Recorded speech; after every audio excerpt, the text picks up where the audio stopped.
Baik, kita berjumpa kembali dalam mata kuliah Proyek Multimedia yang pada kesempatan kali ini saya akan menyampaikan tentang penggunaan gambar dan teks di dalam multimedia. Seperti kita tahu bahwa komponen multimedia itu salah satunya adalah gambar dan teks, lain ada audio, video, animasi, dan interaktivitas. Nah, apa dan bagaimana di dalam teks dan gambar di multimedia?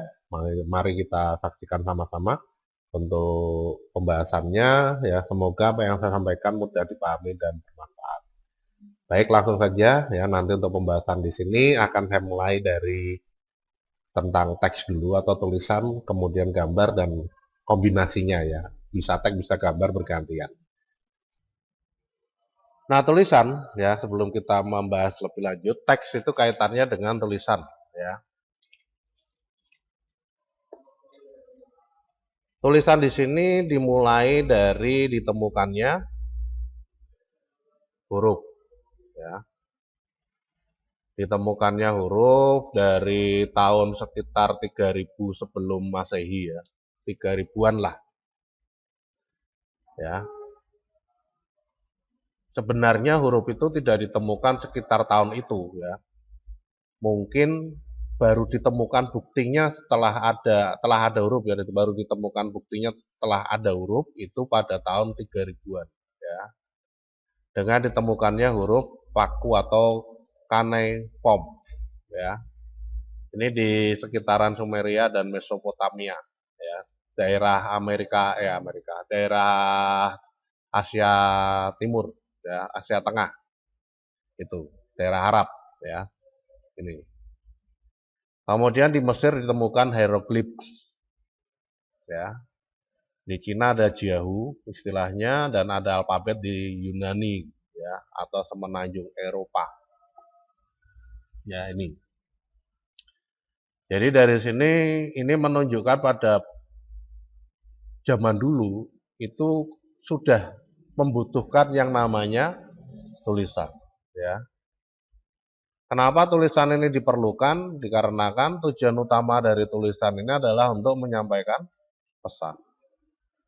Jadi kalau misalkan saja pesannya itu tidak bisa tersampaikan, ya percuma saja membuat tulisan ya. Itu.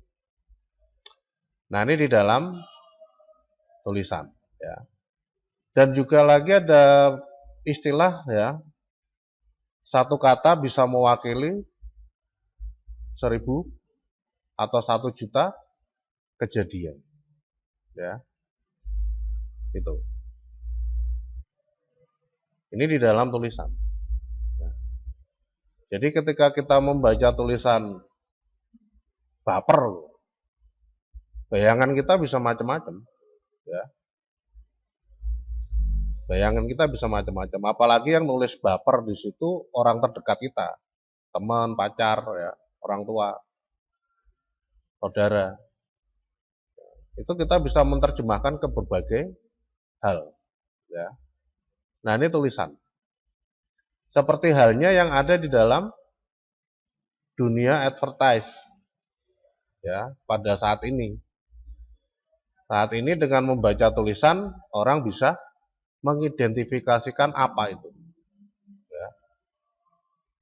Sebagai contoh seperti ini, yang ada di sebelah kiri ini ya. Ini sudah sangat banyak dikenal, ya walaupun ada yang lain. Kalau saya mengatakan just do it, lebih identik dengan merek sepatu Nike. Kalau because you are worth it, identik dengan apa ini?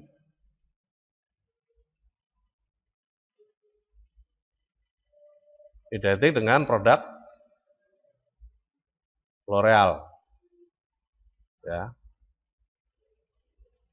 Jadi bagaimana mendesain suatu tulisan supaya bisa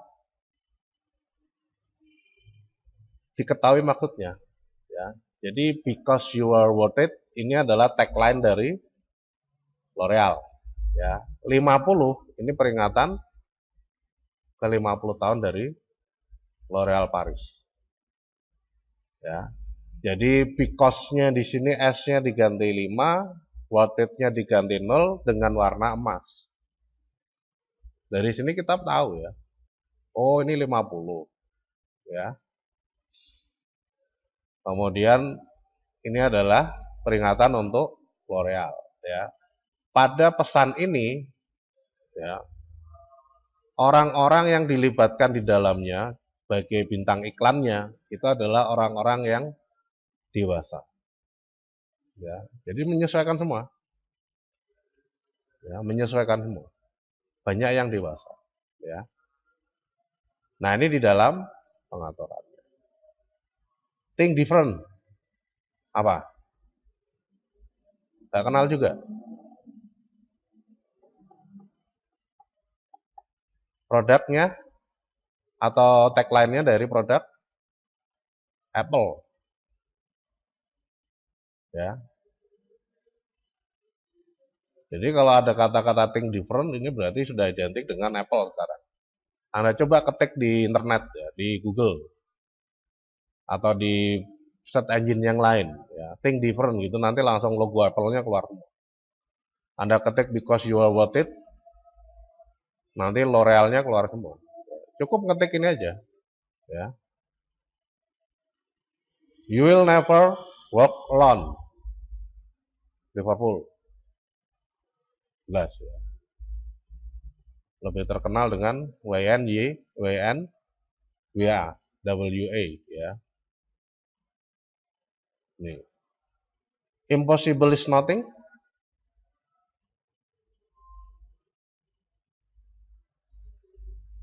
Yang menyatakan ini apa namanya istilahnya atau jargon ini adalah Muhammad Ali.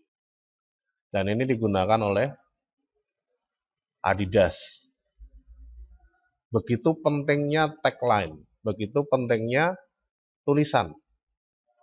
Ya. Jadi tanpa logo pun diharapkan orang akan tahu. Ya. Itu. Nah, ini yang ada di dalam pengaturannya. Dan di sini lebih atau diidentikan dengan ciri khasnya masing-masing. Ya, seperti Apple itu lebih suka warna-warni ya. Lebih suka warna-warni bentuknya karena mengidentifikasikan keberagaman. Ya, tapi sekarang lebih apa namanya banyak yang mengartikan bahwa mereka mendukung LGBT. Di balik itu ya nggak tahu sih ya. Cuma dari konsepnya ini keberagaman warna-warni. Ya, itu. Kemudian ini lebih identik dengan The Red ya sebagai julukan dari Liverpool. Ya, Impossible is Nothing ini ke bidang olahraganya karena dia sepatu olahraga. Ya. Nah, di sini punya ciri semua. Jadi di dalam menentukan tulisan ya, di situ kita harus bisa memilih satu kata, satu bentuk huruf, satu tampilan yang bisa membedakan dengan lain. Ya. Nah, ini pentingnya kata. Pentingnya tulisan. Ya. Tulisan ini untuk mendokumentasikan apa yang menjadi perkataan ya, atau apa yang sudah dikatakan itu didokumentasikan dalam bentuk tulisan ya. Ini tujuan utamanya untuk menyampaikan pesan kepada orang lain ya. Nah, ini dari teks ya. Nah, selain teks di dalam pengaturannya yang sudah ada sejak zaman dahulu adalah icon atau simbol ya. Icon adalah representasi grafis sederhana yang dirancang untuk mengekspresikan karakteristik visual penting dari suatu benda dan gagasan. Jadi ada dua. Ada dua yang bisa direpresentasikan oleh icon. Yang pertama benda, yang kedua gagasan. Ya. Itu. Berarti kalau ada simbol-simbol tertentu itu bisa jadi suatu benda, bisa jadi suatu gagasan. Ya. Guna berkomunikasi atau memberi informasi dengan cara yang langsung dan dapat dikenali secara universal. Nah, ini yang penting. Jadi icon itu mewakili dua objek, bisa benda, bisa gagasan, kemudian harus dikenali secara universal dan bisa merepresentasikan objek tersebut. Ya. Universal. Universal itu berarti antara orang Jawa, orang Sumatera, orang Irian, orang Papua, orang manapun ya, baik di Indonesia maupun di luar negeri, paham dengan gambar yang kita buat sebagai icon. Ya. Jangan ketika kita membuat gambar sebagai icon, orang sini melihatnya kodok, orang sana melihatnya cecak. Itu berarti tidak bisa merepresentasikan secara universal. Apakah gampang membuat itu? Tidak. Ya. Ini. Sama halnya dengan teks. Pada awalnya munculnya because you are worth it. Ini tidak hanya tulisan, tapi selalu ditambahi logo L'Oreal-nya. Begitu juga impossible is nothing, selalu ditambahi logo Adidas. Sama halnya dengan ini, selalu ditambahi logo Liverpool. Ya. Tujuannya apa? Untuk membiasakan orang melihat tulisan ini bagian dari logonya. Ya. Sehingga ketika logo itu dihilangkan, orang akan tahu, oh ini A, ini B, ini C. Sama dengan icon. Ya. Di icon juga seperti itu. Ya. Nah, dari pernyataan yang kedua di sini bisa Anda lihat bahwa icon yang efektif mampu mengekstrak kualitas visual paling esensial dari suatu benda. Ya. Yang paling utama dari benda itu apa? Ya. Ketika kita berkomunikasi dengan menggunakan handphone, yang paling utama apa?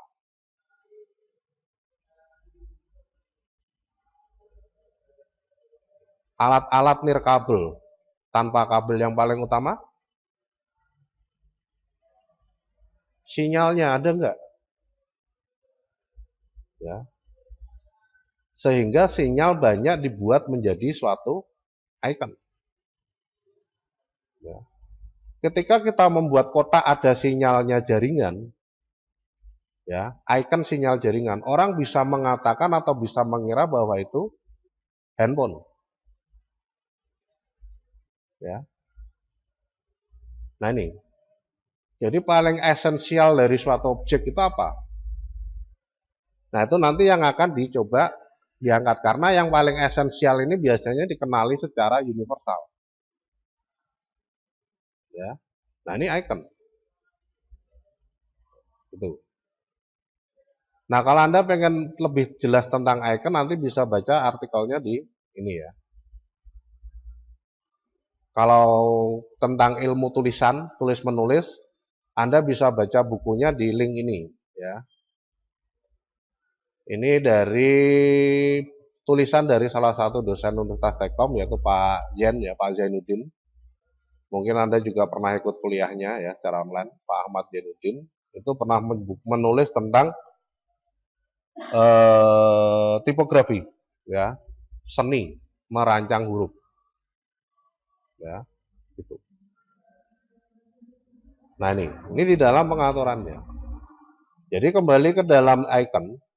Icon di sini bisa dikatakan berhasil, ya, bisa dikatakan tepat, bisa dikatakan layak digunakan. Itu kalau secara universal orang sudah bisa mengatakan bahwa itu objek yang sama, gagasan yang sama, ide yang sama, ya, gitu.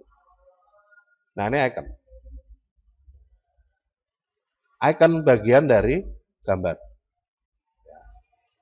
Jadi kalau misalkan saja kita pengen mendesain suatu icon untuk digunakan di dalam multimedia, ya kita harus melakukan Uji coba.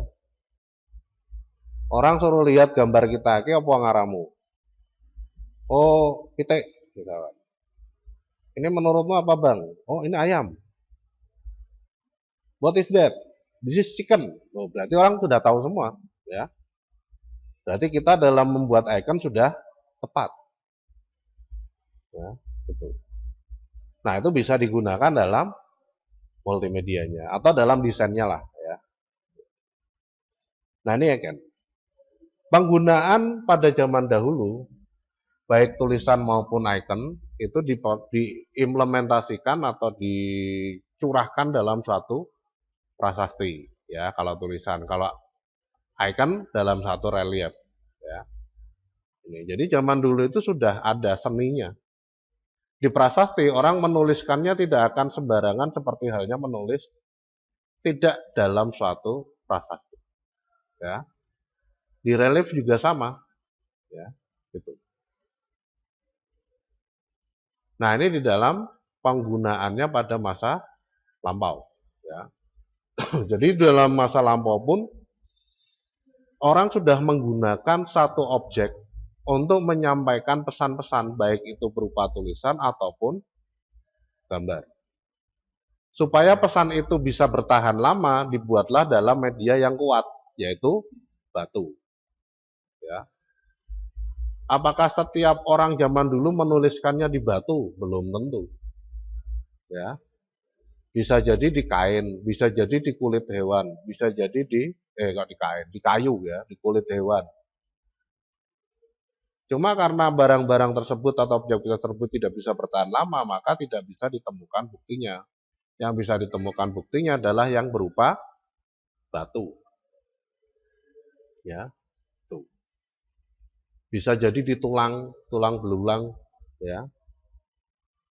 Nah, itu di dalam penggunaannya. Nah, ini juga bisa menjadi acuan Anda ketika pengen memilih media. Ya, media untuk ide atau gagasan Anda yang ingin Anda tuangkan di situ. Ya, apakah harus menggunakan media internet ataukah harus menggunakan media CD, ya, ataupun yang lain, ataukah ke kertas, ya. Nah, ini harus ditentukan. Seperti halnya orang zaman dulu memilih media untuk menampilkan pesannya, ya. Ini. Nah, ini di dalam pengaturannya, ya. Nah, itu penggunaan dari tulisan dan gambar, ya. Kemudian kembali ke dalam icon, ya. Di dalam icon di sini sebenarnya memiliki beberapa elemen, ya. Di antaranya ini ada ideogram dan ada piktogram. Ya. Ini icon.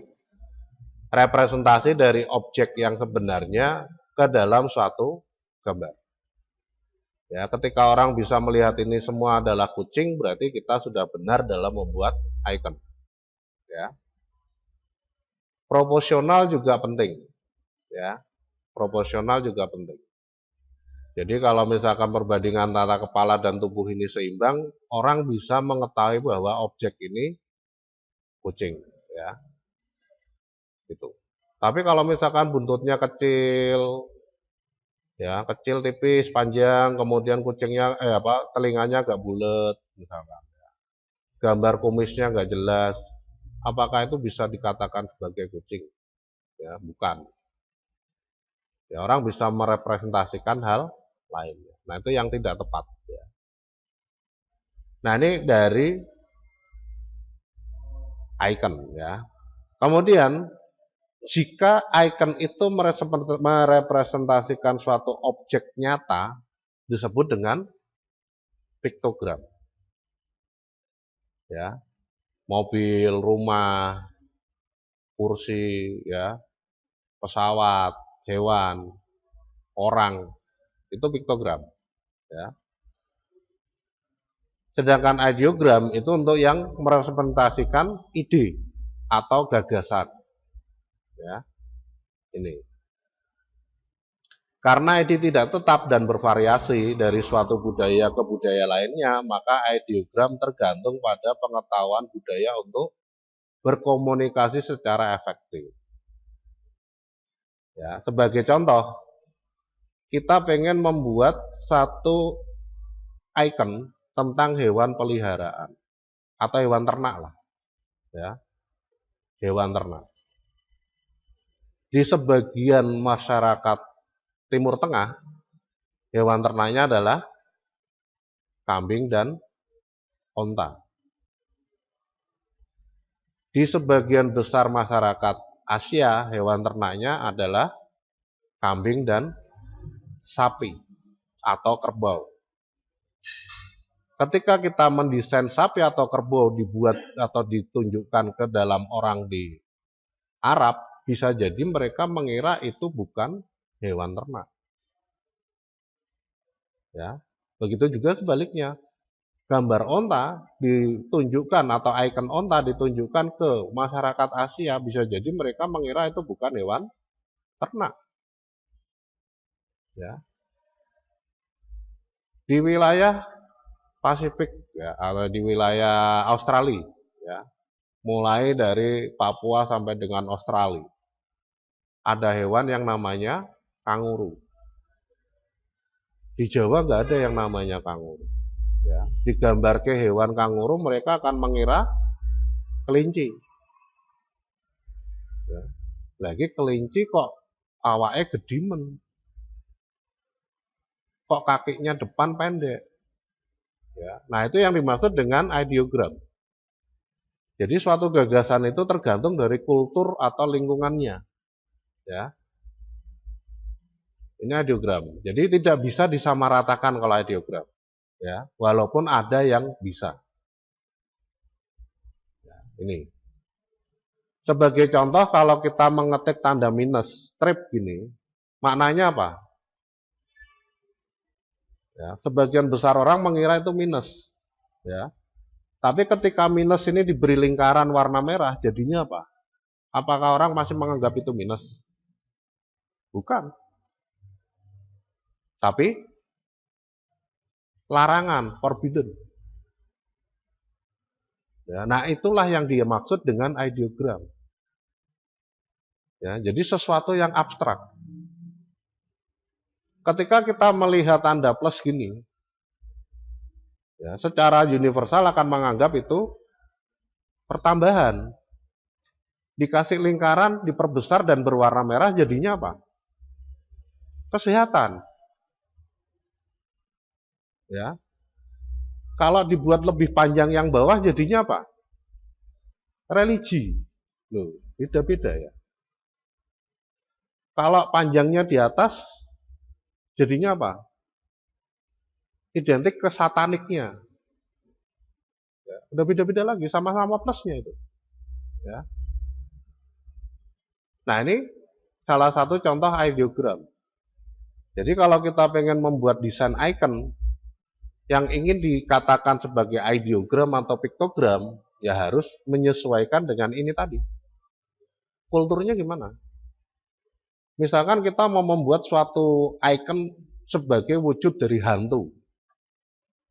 Apakah orang Amerika itu melihat hantu sebagai pocong?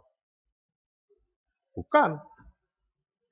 Kita gambar pocong, mereka melihatnya seperti permen malahan. Lagi malah permen. Ya. Sama juga, ya.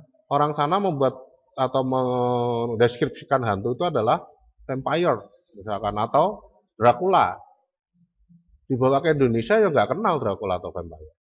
Ya, malah dikira apa? Cakil. Ya, itu satu ideogram, ya, gambaran satu ideogram. Jadi bagaimana kita bisa menentukan kira-kira nanti ini mau dibuat bentuk yang gimana sih yang bisa berlaku secara universal. Secara khusus adalah ideogram, ya, karena ideogram ini kalau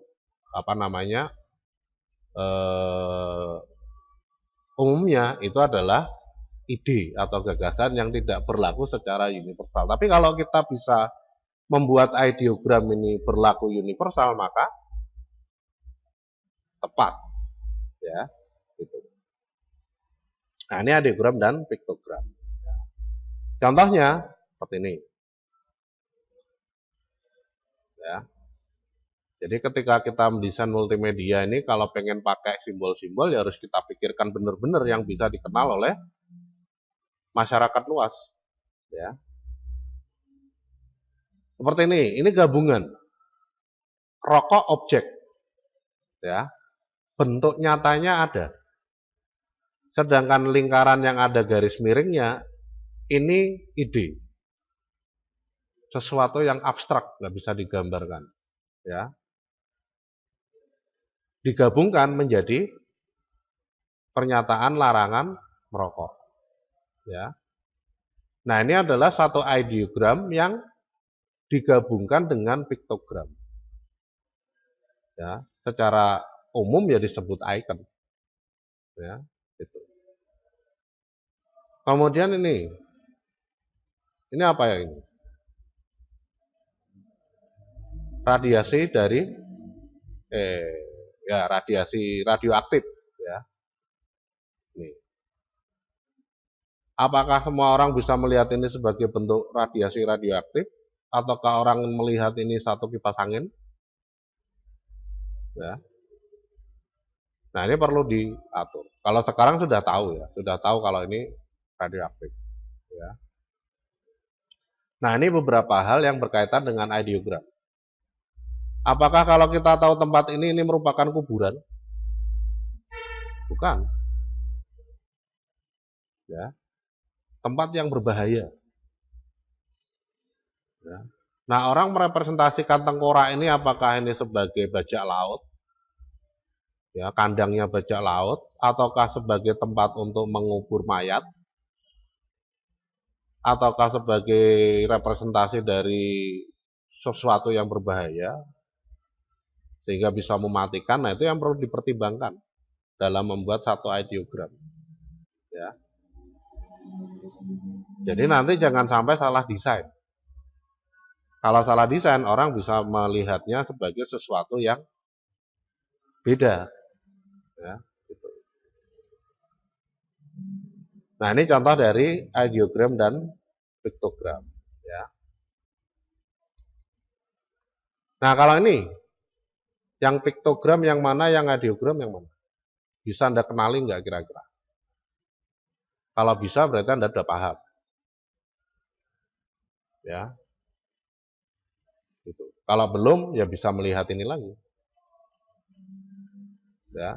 Karena dari ini pun sudah jelas sebenarnya. Piktogram truk ada, ya. Kemudian pesawat ada, ya.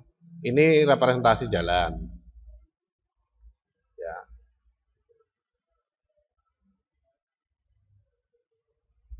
Sedangkan yang ideogram sesuatu yang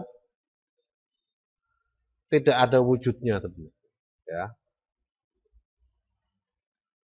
Satu gagasan atau ide, ya. Sesuatu yang abstrak. Nah, ini, ya. Jadi kalau sudah melihat ini, orang langsung paham dengan maksudnya, ya. Ini juga sama, ini juga sama, ini juga sama. Secara umum. Nah, kalau orang sudah tahu bahwa ini itu untuk play misalkan, ya. Tapi Anda gunakan untuk next. Bisa nggak?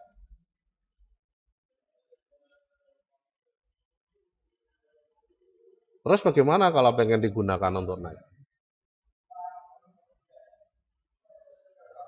Banyak yang menambahkan dengan satu garis lagi, ya. Satu garis lagi di depannya atau satu garis di belakangnya. Ya. Karena satu garis di belakangnya itu di dalam player pun sudah dianggap untuk next play. Ya. Gitu. Sedangkan ini identik dengan tombol untuk apa?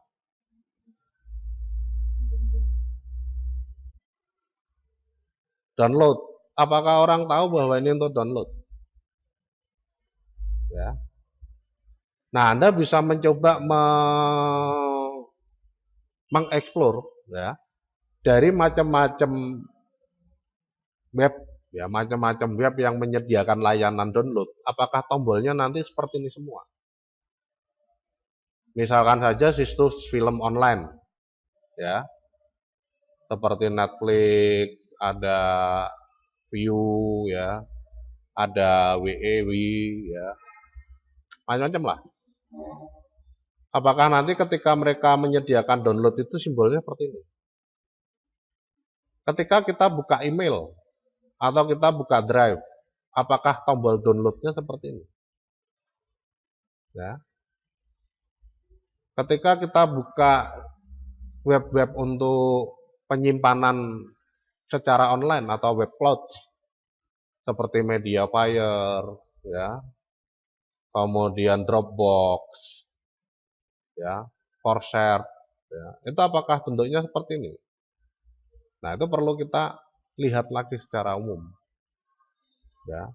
Kalau sebagian besar dari pemberi layanan itu membuat tombol download seperti ini, berarti kita bisa menggunakan bentuk icon yang sama untuk mendeskripsikan bahwa itu download. Ya. Ini. Sedangkan untuk berpindah ke bawah, ya, berpindah ke bawah atau menuju ke halaman selanjutnya, kita bisa buatkan dengan simbol panah yang tidak mirip dengan tombol download. Ya, gitu. Nah, ini menjadi penting ya. Di dalam desain multimedia, simbol-simbol ini menjadi penting. Sehingga banyak yang membuat di dalam satu desain multimedia itu seperti ini, ya. Nah, ya, menyiapkannya seperti itu. Jadi selain ada desain output, ya, kemudian ada bentuk-bentuk tombol yang disiapkan. Nah, ini kalau digunakan secara umum dalam rambu-rambu lalu lintas bisa menjadi satu piktogram. Ya, berarti ada perumahan penduduk yang dekat dengan lokasi kita. Tapi kalau digunakan di aplikasi multimedia sudah berbeda fungsi. Sudah bukan piktogram lagi tetapi ideogram karena ini mendeskripsikan kembali ke menu utama. Ya. Bukan melihat gambar rumah atau melihat video rumah, tidak. Ya. Nah, itu. Gambar petir lebih identik dengan apa?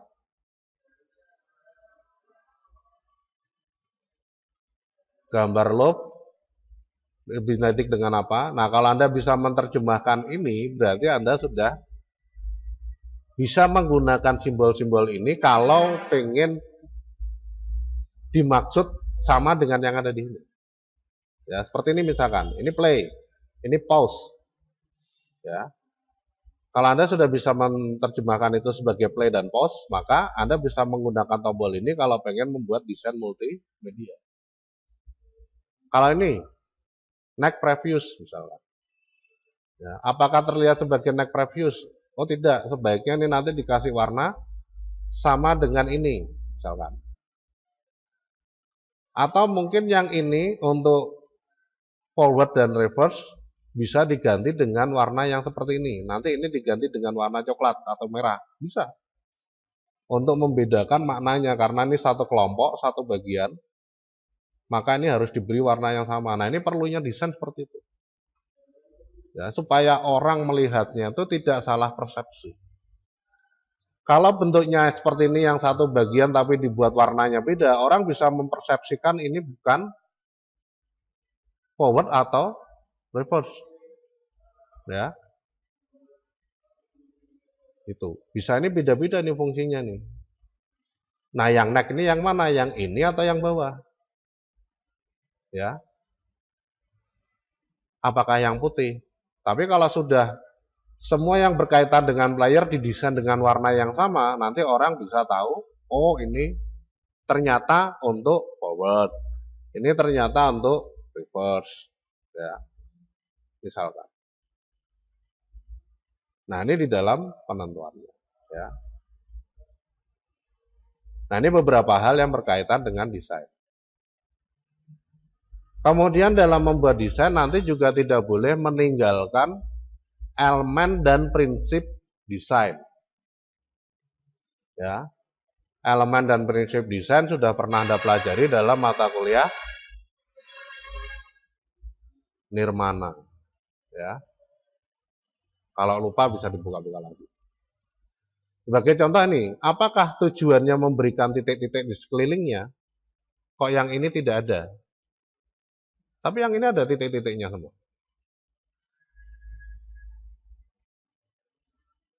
Nah, itu perlu Anda pikirkan. Kalau Anda sudah ngeh dengan maksudnya, berarti dikatakan Anda sudah mampu mendesain multimedia. Ya. Jadi kalau melihat sesuatu di sini, loh, ini kok orang ono titik-titik kok iki ono. Napa iki? Ya. Kalau sepintas kita lihat, ini adalah satu bentuk pemberian tekanan atau emphasis. Ya. Berarti di sini hanya muncul sesekali, tidak muncul terus. Ya. Atau bisa muncul ketika ada penghargaan. Ya. Atau prestasi. Nah, ini bisa dibuatkan seperti ini. Ya. Ada satu bentuk penekanan supaya orang bisa fokus pada tampilan ini. Ya. Ini yang berkaitan dengan prinsip dan elemen desain. Ya. Jadi prinsip desain di sini ada 9 atau 10 ya. Ini tergantung dari yang menyatakan sih sebenarnya. Apakah boleh 5? Boleh. Ada yang menyatakan prinsip desain itu 5. Ya. Teorinya ada. Ya, itu. Nah, itu di dalam penentuannya. Ya. Jadi bagaimana kita mendesain di sini supaya bisa enak dilihat. Intinya gitu aja. Jadi secara prinsip harus balance. Ya. Harus bisa menyatu desain-desainnya. Ya, penggunaan warna terutama. Ya, warna bentuk bisa memunculkan suatu karakteristik. Ya. Nah, karakteristik bisa dilihat dari visi, misi, dan tujuannya. Ya. Visi dan misi tujuannya dari perusahaan tersebut pengen membuat multimedia itu apa sih? Ya. Kalau yang spesifik, kalau yang lebih umum, visi dan misi serta tujuan di perusahaan itu apa sebenarnya? Nah, ini kita bisa menciptakan suatu karakter sehingga dalam penentuan unity-nya nanti bisa pas, semuanya bisa menyatu. Karena hurufnya yang kita pilih sesuai karakternya, warna yang kita pilih sesuai karakternya, kemudian elemen desain seperti halnya point, line, shape, form, dan lain sebagainya itu juga sesuai dengan karakternya. Ya. Karakter dari suatu perusahaan pengen terlihat kuat, kokoh. Ya. Kita desainkan dengan kotak yang rounded. Seperti logo Instagram misalkan. Apakah orang sebagian besar bisa mengatakan bahwa logo tersebut kelihatan kokoh? Belum tentu. Nah, yang terlihat kokoh gimana? Pakai objek apa? Ya. Nah, itu salah satu contoh. Ya, nih. Ini di dalam pengaturan. Ya.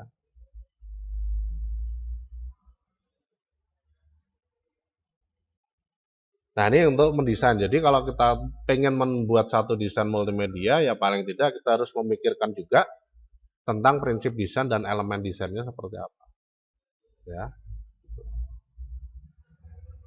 Nah, seperti yang saya katakan tadi, selain ada piktogram dan juga ideogram, ada juga yang namanya logogram, ya. Logogram ini sebenarnya adalah representasi, kalau dari bahasa tulis ya, representasi dari suatu kata atau frase atau paragraf atau kalimat lah, kalimat ya. Representasinya dalam bentuk logogram, ya. Sebagai contoh, karakter Cina dan kanji Jepang adalah logogram. Jadi kalau kita melihat huruf Cina ini nggak seperti huruf alfabet A, B, C, D, E, F, G, dan seterusnya, ya. Tapi dia bentuknya berupa simbol-simbol. Seperti ini adalah Ri atau matahari. Ini Yui atau bulan. Digabungkan menjadi Ming, maknanya terang, begitu ya. Digabungkan dengan huruf Nian, ini berarti maknanya next years, tahun depan. Beda lagi. Ya. Nah, inilah yang disebut dengan logogram. Ya. Jadi satu simbol atau gambar yang mempunyai makna. Kok bisa next years ini? Ternyata filosofinya punya harapan tahun berikutnya itu dalam keadaan terang, cerah ceria, bergembira, ya.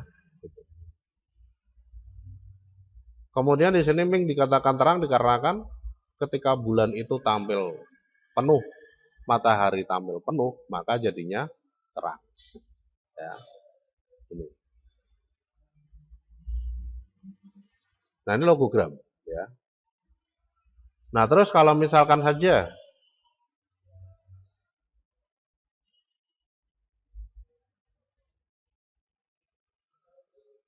yang seperti ini, ya.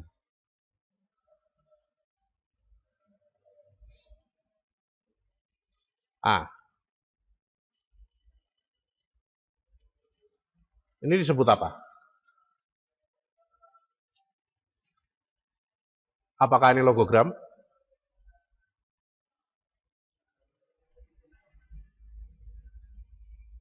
Apa berarti? Ini logo atau tulisan? Logo, ya. Sama dengan ini. Ini logo atau tulisan? Logo. Sebutannya apa ini? Jadi jangan salah.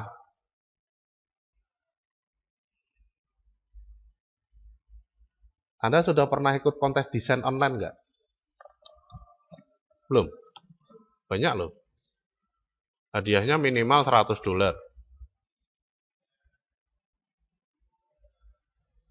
Kontes desain online. Tapi kontes desain online itu syaratnya harus mendeskripsikan apa yang Anda buat. Harusnya ideogram Anda tulis piktogram. Ya. Harusnya logotype Anda tuliskan logogram. Yang menilai desain Anda itu pasti tahu istilah desain. Nah, itu jangan sampai keliru. Ya. Kalau yang kayak gini disebut apa? Logo type. Pernah kepikiran nggak? Kenapa kok ada logo yang tulisan? Kenapa kok ada logo yang gambar? Kenapa kok ada logo yang gambar dan tulisan? Nggak boleh dihilangkan salah satu. Nah, mulai sekarang coba berpikir kritis ke situ. Ya. Setiap melihat sesuatu, iklan apapun, coba Anda analisa. Apa ya kok ngono? Ya, misalkan iklan Sonice. Sonice kenapa kok mesti gitu? Pakai lagu dangdut yang viral, terus joget-joget, ya. Kalau katanya Roy Suryo mirip genjer-genjer, ya.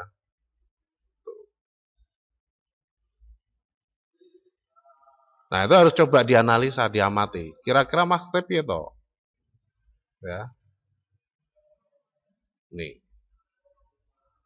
Nah, kalau yang seperti ini disebut dengan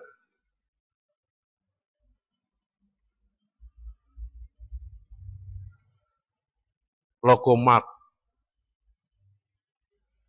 ya, itu.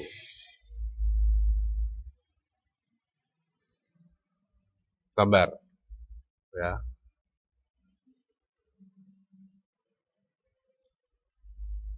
Nah, ini perbedaannya, ya. Ada logogram, ada logo type, ada logo mark, ya, atau logo merek bisa, ya. Tuh.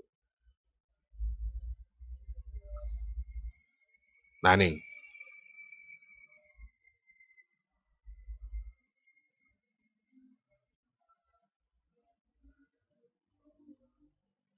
Pernah batin nggak huruf yang dipakai Google ini apa? Apakah Arial ataukah Times New Roman ataukah apa? Itu pernah mikir nggak kira-kira? Batin lah itulah. Ini hurufnya apa ya? Kalau ini udah lama ya. Karena ini logo sudah sejak awal berdiri ya. Nah, itu coba diatur apa namanya ya. Mulai dikaji lah ya. Kira-kira maksudnya gimana? Ya, pakainya apa, filosofisnya seperti apa. Nah, itu kalau bisa mulai dicari-cari produk positif ya tentang desain. Tujuannya apa? Tujuannya untuk melatih intuisi supaya intuisi Anda kuat dalam satu konsep desain. Ya, ini. Baik, kita lanjutkan ya.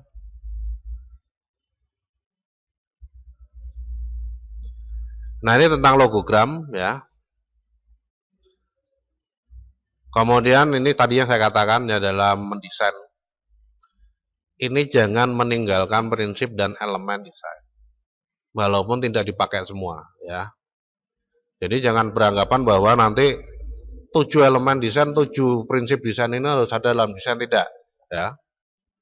Tergantung dari kebutuhannya. Kebutuhannya gimana? Ya itu. Bisa jadi hanya balancing, unisi dan variety atau proportion bisa. Ya. Bisa jadi 4. Ini hanya 3 bisa. Ya. Kalau seperti line, shape, color ini banyak digunakan di desain. Ya. Kalau form jarang. Form ini lebih condong ke format objek 3D. Ya, penggunaannya. Itu. Nah, ini untuk desainnya. Sehingga nanti dalam pengaturannya bisa membuat seperti ini ya. Kalau memperhatikan prinsip dan elemen desain. Seperti padu padan warna, ya, layout, tata letak, ya, kemudian kapan harus ini dilakukan berulang atau tidak, di repeat atau enggak, ya. Kemudian variasi ukurannya, ya, itu untuk menyatakan ritme, iramanya. Besar, kecil, besar, kecil, besar, kecil, miring, tidak, ya. Nah, itu untuk menyatakan ritme. Seperti ini misalkan, kotaknya apakah harus ukurannya sama semua? Ya, ini. Nah, ini juga perlu dipertimbangkan. Ya. Jadi kalau mengacu pada prinsip dan elemen, untuk prinsip dan elemen, di apa namanya, di lampiran siakatnya ada naskahnya ya. Itu. Ada tulisannya nanti bisa dibaca. Ya. Ini. Jadi seperti pemilihan warna ungu ya, warna biru, warna hijau, seperti ini ya, hijau kebiru-biruan. Ini maknanya apa? Nah, itu juga bisa dilihat. Ya, prinsipnya ataupun konsepnya dari karakteristik gamenya. Karakteristik perusahaan yang buat gamenya. Ya, itu. Nah, ini di dalam penentuannya ya. Nah, kemudian kekuatan makna. Nah, ini juga bisa digunakan sebagai bagian dari merancang multimedia. Ya. Jadi seperti seorang penyair dan penulis lagu itu menyaring prosa panjang menjadi beberapa kata yang syarat makna. Contohnya dalam lagu yang berdurasi 3 menit, 2 menit lah. Ya. Judulnya apakah sepanjang lagu itu? Memilih judul apakah boleh yang tidak menyatakan isi lagunya? Tidak. Judul harus merepresentasikan isi lagunya. Nah, itu susah. Milih judul itu susah. Ya. Ini. Nah, ini di dalam contohnya. Sama ketika periklanan menerjemahkan makna seluruh lini produk menjadi satu kata, logo, atau tagline yang menggugah. Itu juga susah. Sama halnya dengan penyair atau penulis lagu yang membuat judul untuk lagunya atau puisinya. Ya, itu. Sehingga perlu banyak pengetahuan. Paling tidak kalau melihat ini kita harus paham prinsip dan elemen desain. Kemudian kita paham tentang objek-objek yang menjadi suatu icon. Paham tentang tipografi, itu sudah berapa pengetahuan itu? Ya, tipografi, icon, prinsip dan elemen desain. Paling enggak 3. Ya. Padahal dalam prinsip dan elemen desain kalau kita mau pelajari ini semua punya pembahasan yang luas. Kalau bicara warna, psikologi warna ada berapa?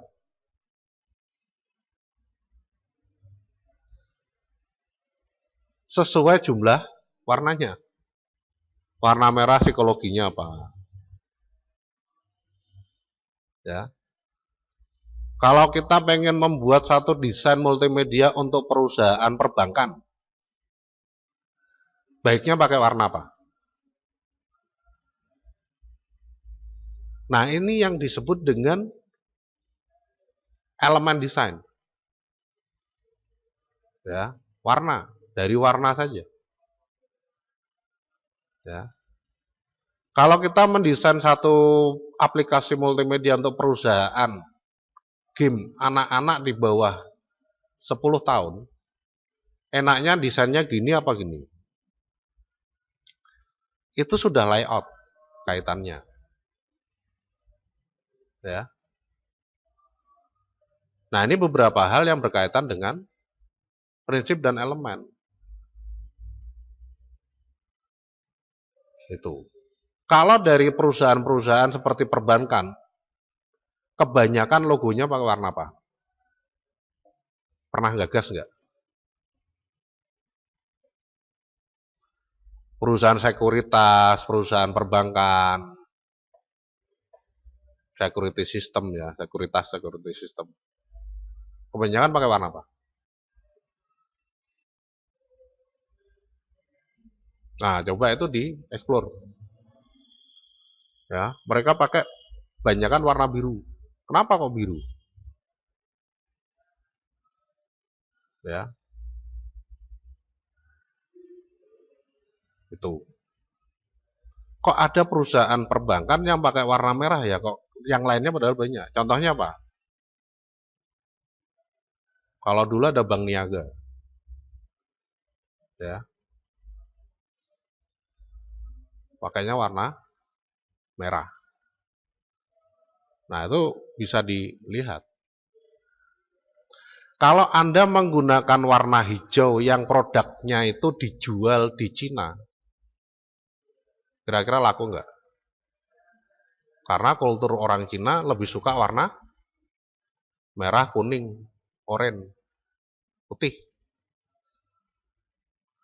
Tapi kalau warna merah dijual di Timur Tengah, kira-kira gimana? Mereka lebih suka warna hijau. Kenapa kok seperti itu? Nah, itu yang perlu Anda ketahui. Nah, ini yang disebut dengan elemen desain color. Banyak. Ya. Belum lagi kalau Feng Shui.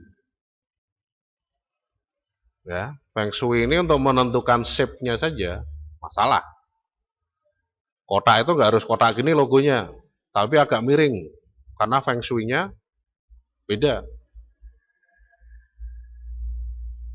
Nah, ini shape. Ilmunya banyak ternyata. Ya. Jadi dalam desain itu nggak bisa dianggap sesuatu yang mudah dikerjakan.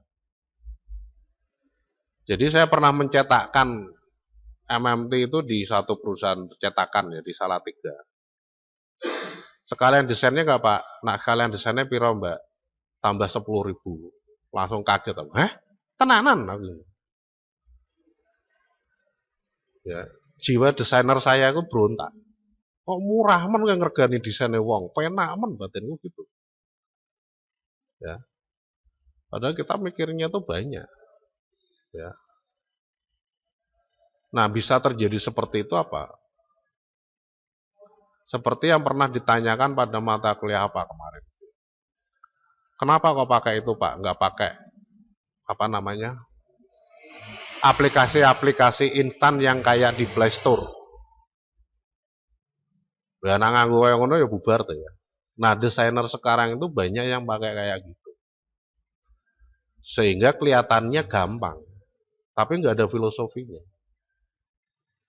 Ya, padahal membuat sesuatu itu harus punya filosofi. Ya, menentukan icon aja nggak bisa sembarangan. Ya, gitu. Nah ini di dalam pengaturannya. Ya. Sehingga untuk memenuhi makna ini perlu proses yang panjang. Dan ini kalau dalam model pengembangan dilakukan pertama lagi. Ya, ya, dilakukan di pertama, mendefinisikan atau menganalisa atau mengkonsep. Ya. Itu. Baru kalau konsepnya sudah jelas, kita tinggal mengumpulkan materialnya ini. Ya, gambar-gambar tombol, gambar-gambar tampilan, kayak gini-gini nih ya. Nah, audionya, musiknya, narasinya itu baru kita kumpulkan. Tapi kalau sudah konsepnya jelas, ya, itu.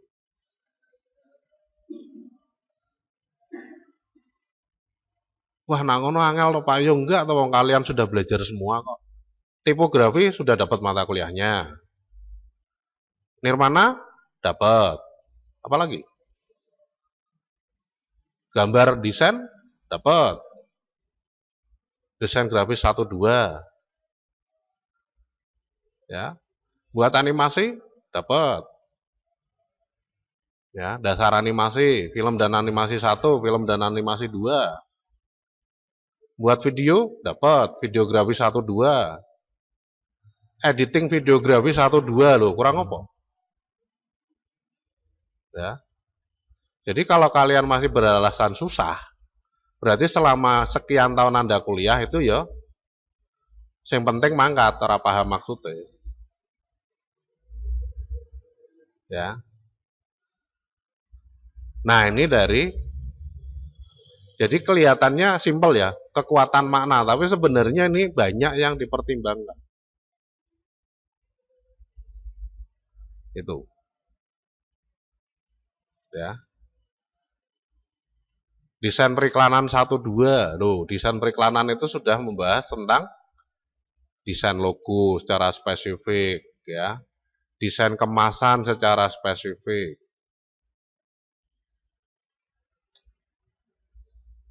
Fotografi 1 2 loh. Komplit. Ya, semiotika desain loh, ada juga mata kuliahnya. Ya. Kurang opo? Komplit nganggo dok. Ya. Nah, ini dari penentuannya sama dengan multimedia ya.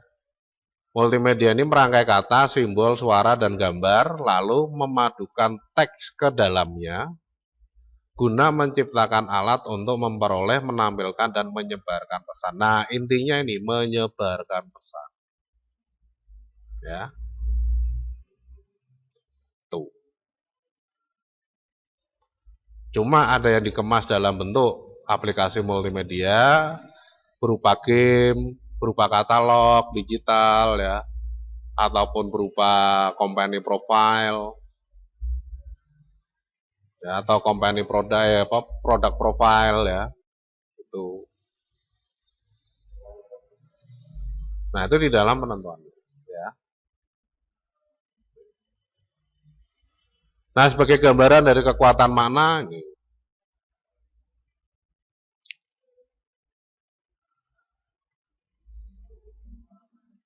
ya. Kenapa dipoto miring? Ya karena logonya ini ya. Kemudian ada penguatan di dalam. Jadi ini kelihatan banget ya, meskipun pojoknya di pojok kanan atas, tapi ketok, ya, memanggil, seperti memanggil ini. Nah ini namanya penekanan emphasis, ya. Penambahan teks seperti ini dengan object shape seperti ini sudah cukup bisa memberikan informasi, ya, itu. Dengan memoto produknya miring, oh berarti naik diskon 50%, ya. Ini juga sama. Sepatu apa ini? Nggak tahu, nggak ada logonya, nggak ada simbolnya. Tapi dengan menambahkan kata-kata just do it, orang pasti ngeh kalau itu naik. Ya. Kadang hanya dengan logonya ini sudah tahu. Kasih logo gini aja, thread, ya. Tanpa kata-kata just do it, gambar-gambar kayak gini, tengahnya ada logonya gini, thread. Ini udah tahu kalau naik. Ya. Terus ini sound. Sama-sama suara, ada perbedaannya. Kalau yang ini untuk apa? Untuk sound. Kalau yang ini untuk music.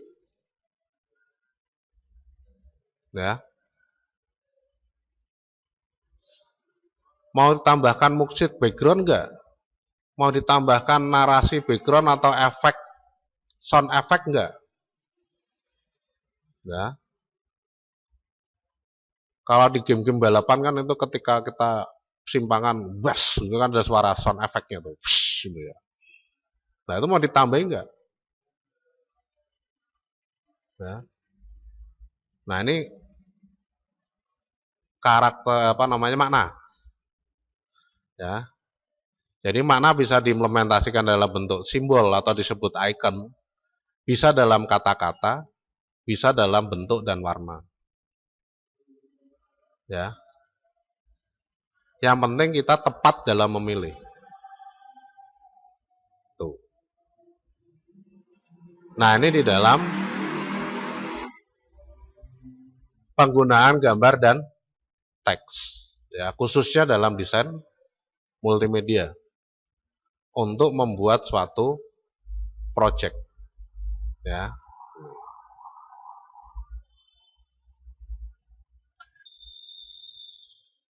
Jadi ini untuk mata kuliah untuk flashback Anda ke materi-materi yang pernah Anda pelajari sebelumnya. Ya. Jadi mungkin ketika Anda belajar tipografi nggak apa sih misalkan. Nah sekarang tahu mananya. Ya. Ketika belajar nirmana, nirmana janjinya nggak apa sih. Nah sekarang inilah nirmana. Anda aplikasikan, Anda implementasikan di mata kuliah ini. Ya. Ketika Anda belajar semiotika desain, nggak apa atau semiotika desain.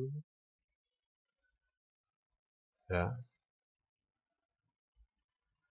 Sekaranglah saatnya mengaplikasikan apa yang sudah Anda pelajari sebelumnya dalam mata kuliah ini berbentuk suatu proyek multimedia.